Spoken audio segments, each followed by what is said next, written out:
네, 설 연휴가 끝났습니다. 설 민심을 어떻게 듣고 오셨는지 정치 고수 두 분의 의견을 자세하게 경청하는 시간을 마련하겠습니다. 아마 그런데 또 토론하는 과정에서 이견이 꽤 많을 것으로 예상이 됩니다. 김병욱 전 더불어민주당 의원, 민현주 전 국민의힘 의원 나와 주셨습니다. 어서 오십시오.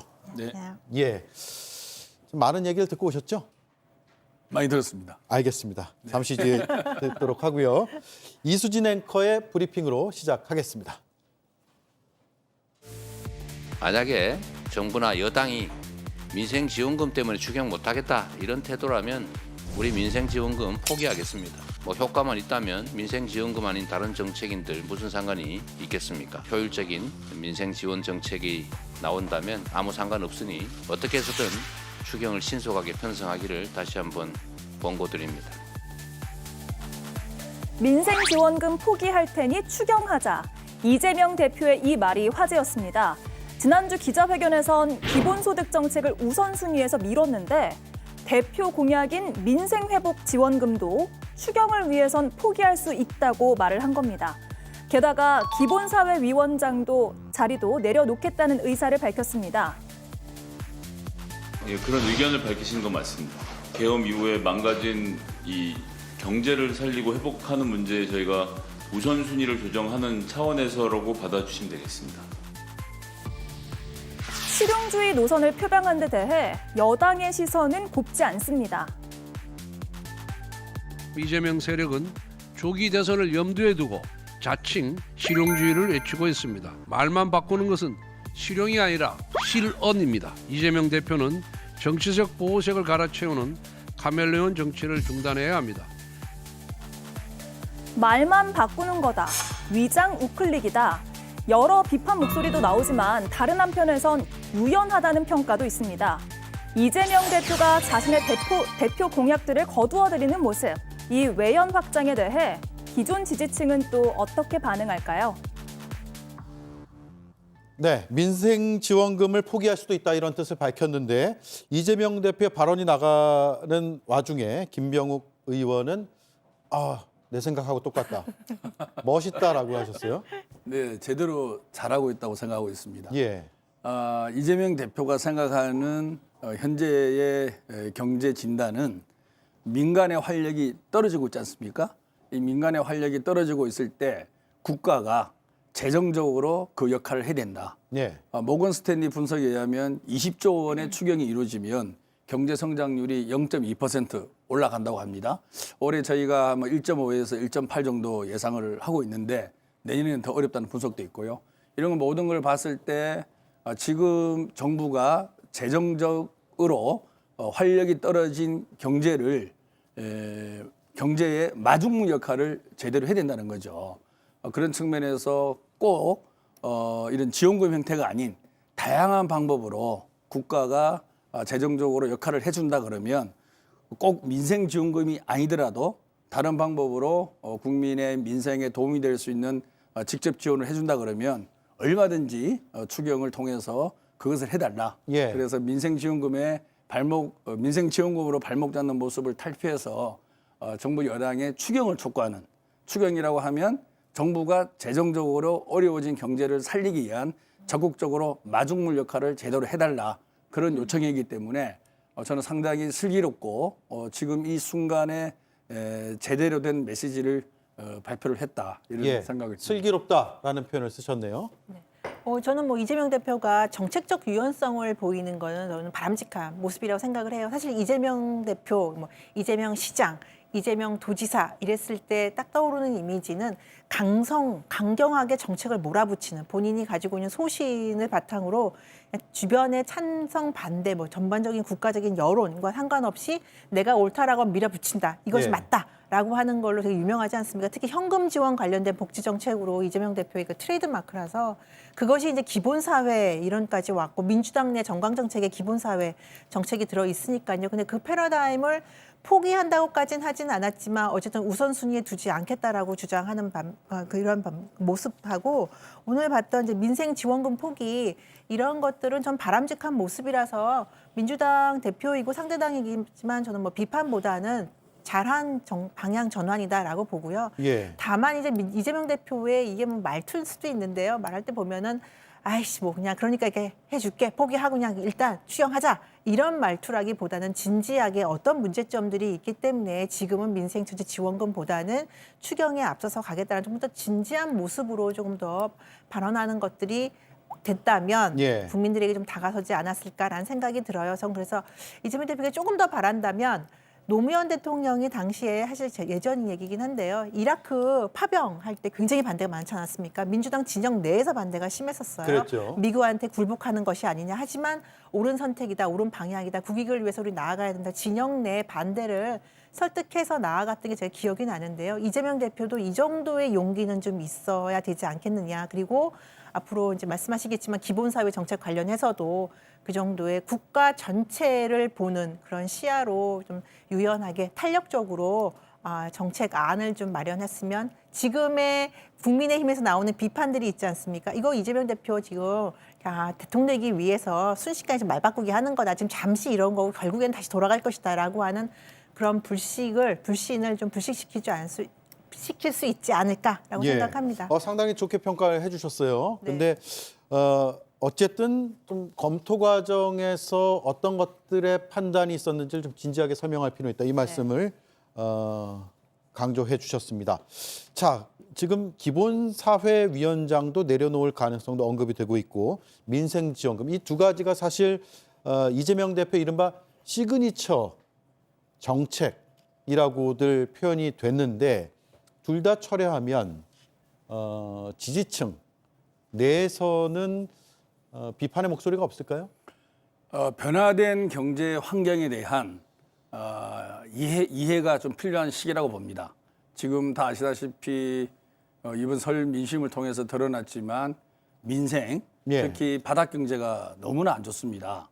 이 시기에 우리가 기본소득이라는 기존의 정책을 계속 고집을 한다고 했을 때 과연 그 재정은 어디서 만들 것이며 얼마를 줄 것이며 매년 어떻게 지급할 것이며 여러 가지 논란이 생길 수밖에 없습니다.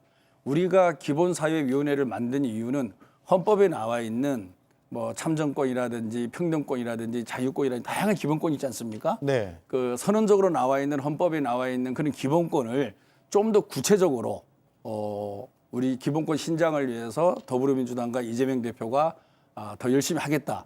이런 차원에서 기본사회위원회를 만든 것인데 국민들이 바라보기에는 기본소득이라는 개념으로 한정돼서 바라본다는 거죠. 그걸 설명하려다 보면 길어지고 여러 가지 논란을 자초하게 됩니다.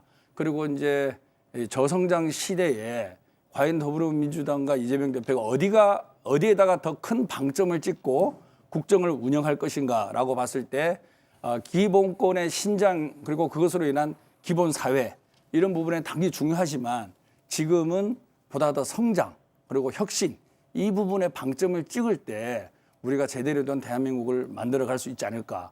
그러니까 보수가 집권하든 진보가 집권하든 이대로 계속 갔을 때 대한민국의 곳간이 많이 비어질 수 있다라는 위기의식이 있는 거죠. 네. 그 이런 변화된 경제 환경에 대한 생각을 이재명 대표가 빨리 캐치를 해내고 네. 그것에 맞는 정책을 만들어내는 것은 국민의 요구에 제대로 답하는 현명한 지혜로운 그런 지도자로 생각합니다. 그래서 기본사회의 개념을 우리가 무시한다는 건 아니고 기본사회 건설이라는 부분에 대해서도 중요하지만 방점을 찍는다는 측면에서 보다 더 성장, 혁신의 방점을 찍고 그 방향에 이재명과 더불어민주당이 함께하겠다. 그리고 예. 국민 여러분들께서도 지지해달라. 이런 측면에서 이해해 주시면 감사하겠습니다. 경제 사정이 달라졌다 이렇게 보면 되겠네요. 우리뿐만 아니라 글로벌 경제 환경이 예. 많이 바뀌고 있습니다. 네.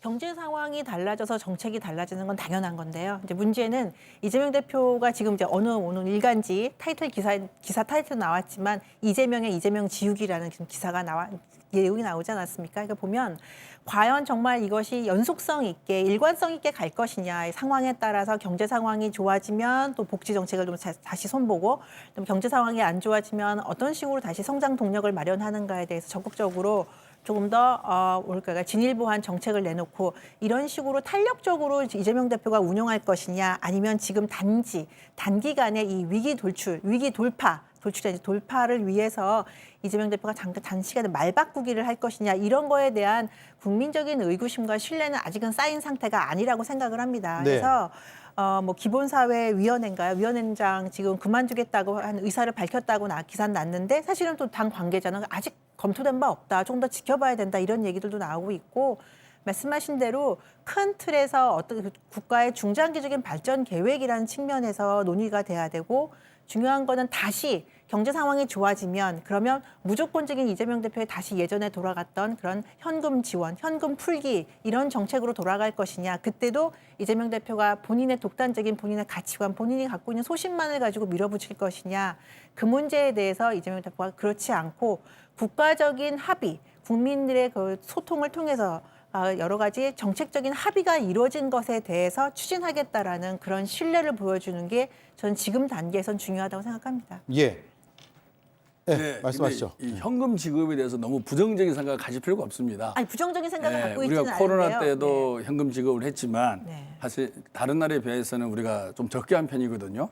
그러니까 국가가 재정적인 예산을 갖고 직접 지원할 수도 있고 또는 산업이라든지 여러 섹터에 간접적으로 지원해서 그것을 활성화시킬 수 있는 것입니다. 네. 근데 효과는 직접 지원하는 게 빨리 나타나겠죠. 간접 지원은 여러 단계를 거쳐야 되니까. 그리고 시간이 길어집니다. 그래서 위기일 때는 사실은 직접 지원의 효과가 빨리 나옵니다. 그걸 모건 스탠리가 얘기를 한 거고요. 쉽게 얘기해서 지금은 너무 경제가 어렵고 특히 골목 경제가 어렵습니다. 그리고 지방자치단체에서 소위 지역사랑 상품권, 지역화폐를 발행해서 지금 꽤 많이 통용이 되고 있습니다. 그쪽 지역에 가보면 꽤 좋은 얘기들이 많이 나오고 있습니다. 모처럼 시장에 활력이 돈다. 그래서 직접 현금으로 직접 지원을 하면 경제 효과를 빨리 볼 수가 있습니다. 간접 지원을 하면 경제 효과를 좀 더 느리게 볼 수 있거든요. 그거는 정책을 운영하는 알겠습니다. 지방자치단체나 중앙에서 잘 판단을 해서 실행을 하면 된다.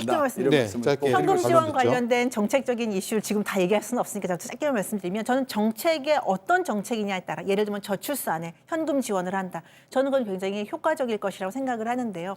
모든 이슈에서 모든 국면에마다 현금 지원이 들어가게 되면 사실은 효과는 빨리 나타날 수 있죠. 하지만 중장기적으로 봤을 때 그 현금 지원으로 인한 인플레이션의 문제는 사실 우리나라뿐 아니라 전 세계적으로 다 경험할 수밖에 없는 문제거든요. 그러니까 이걸 어떻게 적절히 조화를 이루어야 되냐는 문제인데 이재명 대표가 이때까지 보여왔던 것들은 국면마다 어려운 국면마다 모든 정책에서 일단 현금 지원을 가장 우선적으로 내세운다는 그런 이미지가 있다는 거예요. 그래서 이런 부분을 국민들의 일부 취약계층이라든지 이런 부분에 대해서 저는 현금 지원하는 서비스는 좋다고 생각하지만 그걸 항상 전 국민이라는 것, 선거를 앞두고 전 국민의 현금 지원이라는 거는 그 당시 선거 당시에는 표를 모은 데는 유리하겠지만 결국에는 국가 경제에게는 마이너스가 될 수밖에 없는 게 지금 나타나고 있기 때문에 이재명 대표가 국가의 최고 지도자가 되기 위한 경영자가 되기 위한 지금 그 계획을 삼고 네. 있다면 이 정도에서는 조금 더 합리적인 선택을 할 때가 됐다고 예. 저는 생각을 합니다. 직접 지원이냐 간접 지원이냐 워낙 오랫동안 토론이 되었던 사안이어서 여기까지 하죠. 이 네. 문제를 네, 오늘 알겠습니다. 뭐 작정하고 할 수는 없고 다음 기회에 오랜 시간을 할애해서 한번 다뤄보도록 하겠습니다. 어찌됐든 지금 국민의힘 주자 중에서는 구체적인 정책적 의견 이런 것들을 내놓고 있지 않은 상황에서 이재명 대표를 시작으로 해서 이런 정책에 대한 사회적 토론이 시작됐다는 점에서는 긍정적으로 두 분 다 보시는 것 같습니다. 네. 자, 그리고 설 연휴 마지막 날이었던 어제 문재인 전 대통령과 이재명 대표가 만났습니다. 4개월 만에 손을 맞잡았는데 이 자리에서 문 전 대통령이 통합을 당부했다고 하네요. 구체적으로 포용이라는 표현도 썼다고 하는데 이거 어떤 의미로 받아들여야 되는 것이냐가 의견이 조금 다를 수 있을 것 같습니다. 포용 대상이 그러면 어떻게 되는 거예요? 탈당한 인사들까지 포용하라 이런 의미로 그런 받아들여야 되나요? 구체적인 것까지는 지금 말씀드릴 시기는 아닌 것 같고요. 예. 저는 문재인 대통령과 우리 이재명 대표가 아주 분위기 좋은 한 약 2시간의 차담을 했다고 합니다. 그리고 갔다 온 사람들 얘기 들어보면 분위기는 참 좋았다. 그런 의미에서는 상당히 신년을 맞이해서 우리 당원들에게나 국민들에게 보여주는 모습은 아주 좋은 모습이라 생각합니다. 제가 이제 문재인 대통령의 메시지에 조금 아쉬운 부분은 사실 지금 윤석열 대통령의 12.3 내란 사태로 인해서 많은 어려움을 겪고 있고 정말 어처구니 없는 일들을 제가 겪고 있지 않습니까? 네. 국민들이 불안해하고 경제는 어려워지고 전 세계적으로도 웃음거리가 돼버렸는데요. 이 부분에 대한 메시지가 없다는 게 정말 아쉽습니다. 4개월 전에는 이제 계엄이 있기 전이었고요. 계엄이 터지고 나서 이제 만난 거 아니겠습니까? 그리고 사실은 우리 문재인 정부 시절에 임명한 윤석열 검찰총장이 대통령이 되고 계엄의 주체까지 되는 이런 정말 우리가 상상하기 힘든 일이 벌어졌는데 그 부분에 대해서 안타깝고 또한 미안하고 참 국민들에게 이 위기를 잘 헤쳐가길 바란다. 그런 측면에서 내란이 빨리 종식되고 예. 우리나라의 민주주의가 빨리 회복되길 바라는 차원에서 우리 더불어민주당이 좀 통합을 하고 화합을 해서 내란 정권을 빨리 종식하자. 그리고 민주주의 정부를 수립하자. 이렇게 메시지가 갔으면 훨씬 더 설득력이 있고 예. 이게 뭐 친문, 친명 이런 게 아니라 정말 우리가 헌법 질서를 수호하고 정말 어떻게 만든 대한민국인데 이 대한민국을 무너뜨리는 이 위기를 극복해서 민주주의도 회복하고 경제를 살려나가는 그런 차원에서의 메시지가 참 나왔으면 아쉬운 더 메시지였다. 좋았을 텐데 뭐 다 없이 통합하자, 예. 화합하자. 뭐 100% 그렇게 해야 되죠. 당연히 그렇게 하다 보니까 그럼 누구랑 통합하냐? 뭐 대상이 누구냐 이렇게 좀 좁아지는 느낌이 있습니다. 네. 그래서 지금은 우리 대한민국에 정말 정치적으로 경제적으로 많은 어려움이 있거든요. 이 어려움을 극복하려면 국민이 하나야 돼야 되고 특히 또 제1당이 지금 더불어민주당입니다. 더불어민주당이 이재명 대표를 중심으로 해서 이견이 있는 사람들끼리도 함께 서로 지혜를 모으고 이를 도모해 나가는 그런 모습에 대해서는 문재인 대통령과 이재명 대표의 만남이 상당히 큰 의미를 가질 건데 네. 이 스토리를 전개해 나가는 과정에 대한 아쉬움이 좀 너무 커서 저 개인적으로는 좀 아쉬움이 많았습니다. 예. 굉장히 아쉬워하시네요. 예, 예. 같이 방송하면서 이렇게 아쉬워하는 적은 처음 봤네요. 그러니까 얼마든지 더 많은 분들에게 공감과 감동을 줄 수 있는 예. 그런 자리였음에도 불구하고 알겠습니다. 그를 예. 이 전개해 나가는 과정에 좀 앞단이 너무 없지 않느냐 이런 아쉬움이 있었습니다. 네. 이재명 대표 대선 후보 지지율이 답보 상태라서 그래요. 지지율이 정체 상태라서 김경수 전 지사는 세게 앞장서서 때리고 비판하고 문재인 대통령은 부드럽게 비판하고 이제 그런 모습을 보인 것 같아요. 예. 보통은 사실 덕담만 하죠. 근데 이렇게 대선을 앞두고 물론 대선이 조기 대선이 치러질지 안 될지는 아직 결정이 안 났지만 어쨌든 그런 가정하에 문재인 전 대통령이 저렇게 발언을 한 거는 이재명 대표의 지지율이 더 이상 상승하지 않고 박스권에 갇혔다라는 얘기 많이 나오는데 그 배경이 중요한 것 같고요. 그렇다고 해서 저는 민주당의 그 친문계 의원들이나 전현직 의원들이 이재명 대표를 꺾을 뭔가 친문계 후보가 있다라고 생각한다고 보지는 않고요. 다만 이재명 대표가 대선 후보가 되고 대선에 나가서 이긴다는 가정하에 지금의 상황에서 친문계에 어느 정도의 글쎄요 지분 다툼, 권력 다툼이 있는 것이 아닌가. 지금 위기에 빠졌을 때 우리가 조금 더 많은 역할을 함으로 인해서 민주당의 통합도 이룰 수도 있겠지만 사실은 이재명 대표 중심으로 해서 총선 때 많이 공천에서 네. 배제당했던 의원들의 자리도 좀 챙기고 앞으로 있을 지방선거에서의 역할도 조금 부여받으려고 하는 그런 전략적인 움직임이 아닌가 싶어요. 네. 김경수 전 지사가 그제죠. 페이스북에 지난 대선 이후 지선과 총선 과정에서 치욕스러워하며 당에서 멀어지거나 떠나신 분들이 많다. 진심으로 사과하고 기꺼이 돌아오실 수 있도록 해야 한다라고 아주 강한 메시지를 냈습니다. 이에 대해서는 제가 의견을 더 구하지는 않겠습니다. 충분히 발언 과정에서 다 나온 것 같고요.